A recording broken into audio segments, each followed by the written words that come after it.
No final de março de 2010, o México foi abalado por um mistério que deixou todos em alerta. Paulette Guevara Farah, uma menina de 4 anos, havia sumido sem deixar rastros no dia 22 daquele mês. A última vez que a viram foi dentro do apartamento de alto padrão, no bairro de Interlomas, em Huixquilucan. A notícia do desaparecimento se espalhou rapidamente, e logo o país inteiro se mobilizou na busca da pequena Paulette. A polícia e os vizinhos reviraram cada espaço da casa e do prédio onde ela vivia com a família, mas não encontraram nada. A esperança começava a desaparecer. Então, no dia 31 de março, uma reviravolta chocante. Paulette foi encontrada, mas não era o desfecho que todos esperavam. Ela estava na sua cama, no mesmo lugar de onde havia desaparecido, só que agora estava sem vida. O caso, que já tinha capturado a atenção do México, agora repercutia pelo mundo. As pessoas se perguntavam como isso pôde acontecer bem debaixo dos olhos de todos. A tristeza se misturou com uma raiva quando as ações dos responsáveis e das autoridades foram postas em dúvida. O caso Paulette se tornou um grito por justiça, uma justiça que até hoje ainda espera ser feita. Olá, aventureiros de mistérios! Bem-vindos ao canal! Me chamo Samara e, como vocês, tenho um grande interesse por conteúdos como este. Então, para ajudar no crescimento do canal, peço o seu apoio. Deixe o like, faça sua inscrição e ative as notificações. Agora, sem mais delongas, vamos para a história.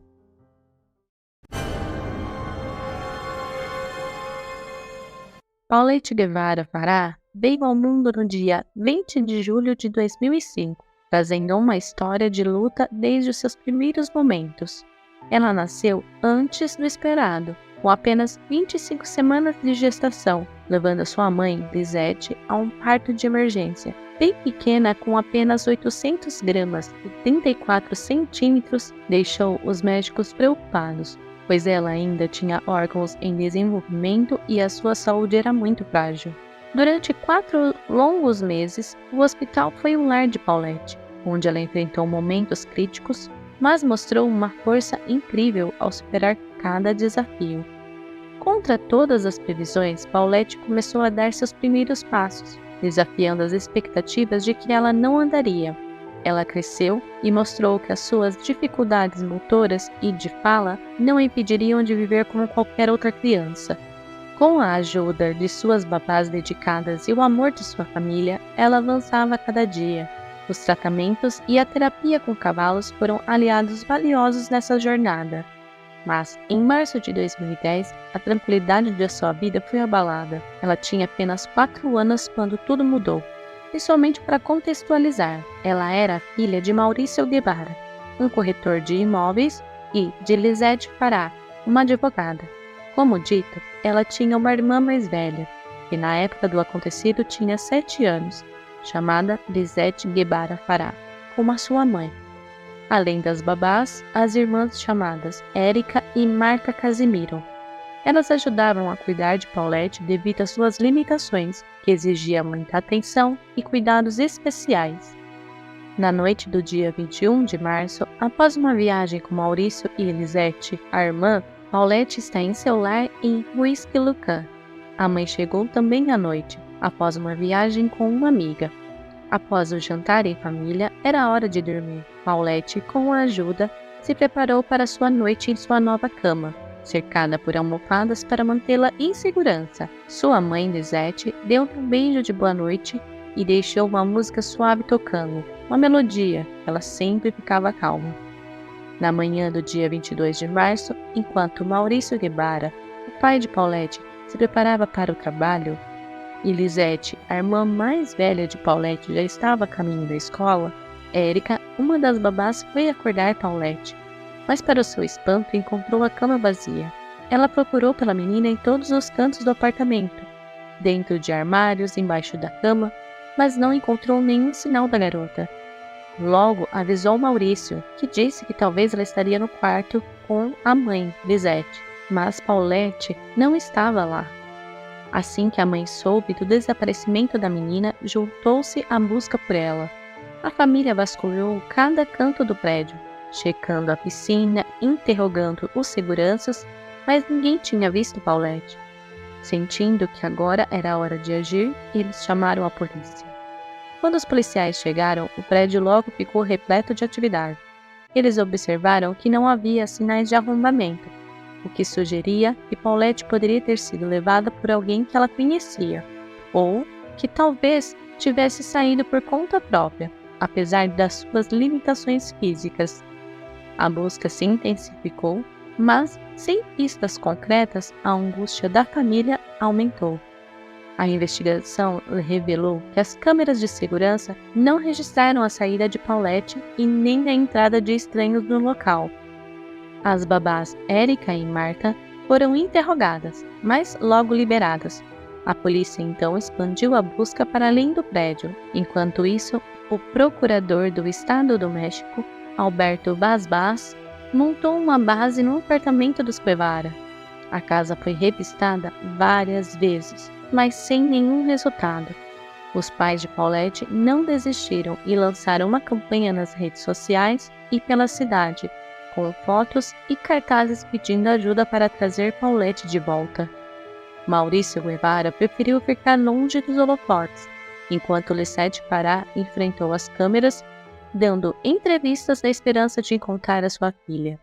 Ir a la escuela me levantaron diciendo que ella ya no estaba en su recámara y fue todo lo que supe. ¿Ella no pudo haber salido por sí misma? Lo veo difícilmente por la discapacidad que tiene. No es una niña que se salga a hacer alguna travesura, es muy pegada a mí. Su esposo dice que le perdió la vista una vez que se la entregó a usted. Que perdió de vista a las niñas. Que él se las entregó y las perdió de vista. Yo no sé si eso... ni siquiera bajé la banqueta. O sea, estaba yo ahí parada. Pero usted asegura que pues las puso en su cama, ¿no? Su hija mayor ya fue interrogada. Declaración. Su esposo tampoco. ¿Su esposo está aquí ahorita? Mi esposo no está aquí. ¿Están separados ustedes? No estamos separados. ¿Por qué su esposo no está aquí si es el caso de su hija? Porque están en las autoridades investigando todo lo que pueden. ¿Él ¿Usted está desconfía de detenido su o esposo? está en...? 5 dias após o desaparecimento de Paulette, sua mãe, Lisette, fez um apelo emocionante na televisão. Sentada na cama da filha e rodeada pelos seus ursos de pelúcia, ela contou a história da menina e pediu que ela voltasse para casa. Lisette falou de sua força e determinação em encontrar a filha, mas sem que escorresse nenhuma lágrima. A casa estava sempre cheia, com amigos e familiares entrando e saindo, e oferecendo todo o apoio possível.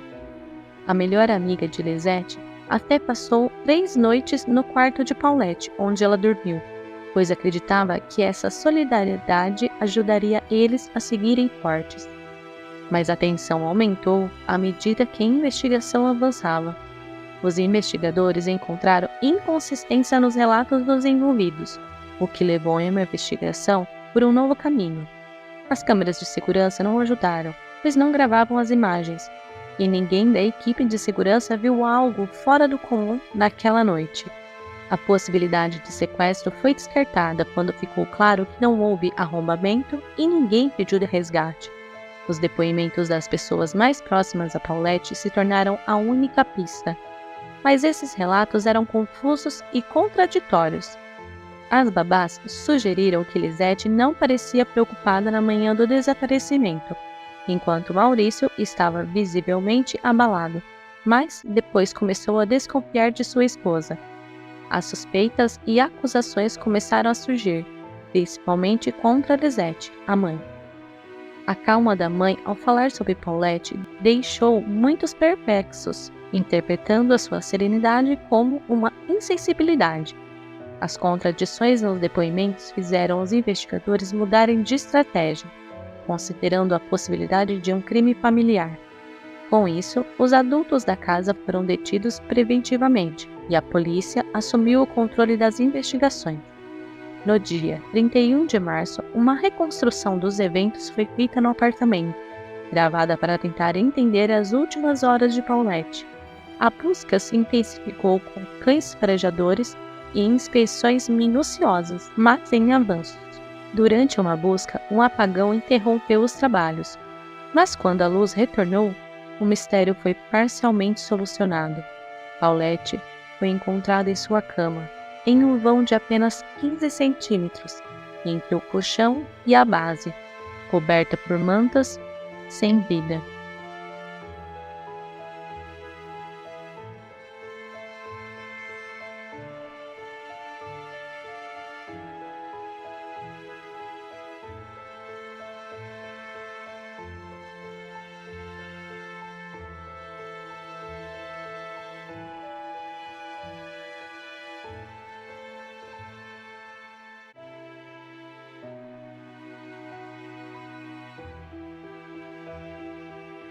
A necrópsia revelou que Paulette faleceu por asfixia, sem sinais de violência e indicando um acidente.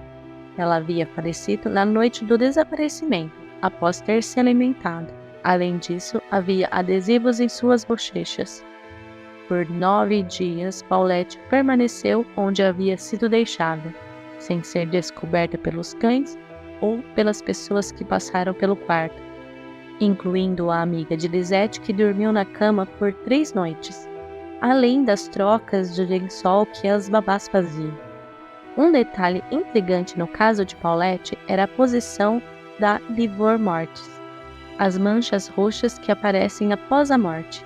Elas estavam do lado oposto ao que Paulette foi encontrada, sugerindo que ela havia sido movida. As livor mortis, que sugerem quando o sangue se acumula nas áreas mais baixas do corpo e 24 horas após a morte.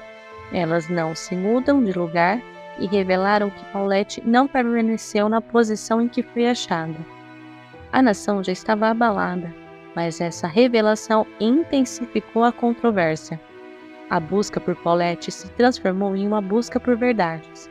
As dúvidas eram inevitáveis, porque ninguém checou a cama onde Paulette foi finalmente encontrada durante 9 dias, e como o cheiro da decomposição passou despercebido, porque os cães farejadores não a encontraram. As autoridades tentaram explicar, mas as respostas pareciam insuficientes.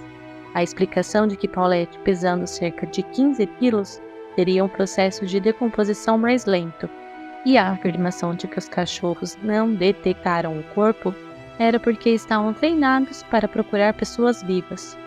A insatisfação cresceu e muitos começaram a suspeitar de um cenário mais sombrio, que Paulette poderia ter sido vítima de um crime cometido dentro da sua própria família, e que talvez houvesse um esforço para encobrir a verdade. Diversas teorias sugeriram tentar explicar o inesperado desfecho no caso de Paulette. Uma das mais comentadas foi a suposta influência política da família, conforme mencionado na mídia e em um livro de Martin Moreno. Esse laço com políticos poderosos teria sido um fator para preservar a imagem da família. Além disso, especialistas em linguagem corporal analisaram as entrevistas de Lisette Farah e levantaram dúvidas sobre a sua sinceridade, apontando que as suas reações e expressões faciais poderiam indicar um desinteresse em encontrar Paulette. Em um momento marcante, uma resposta negativa verbal de Lisette foi contradita por um movimento afirmativo de cabeça. Em um momento que causou uma grande comoção foi quando Lisette foi vista em um vídeo dobrando um pijama de Paulette. Esse pijama era o mesmo que ela estava usando quando foi encontrada. Se os pais foram responsáveis pelo ocorrido, permanecia a questão angustiante. Por que eles fariam isso?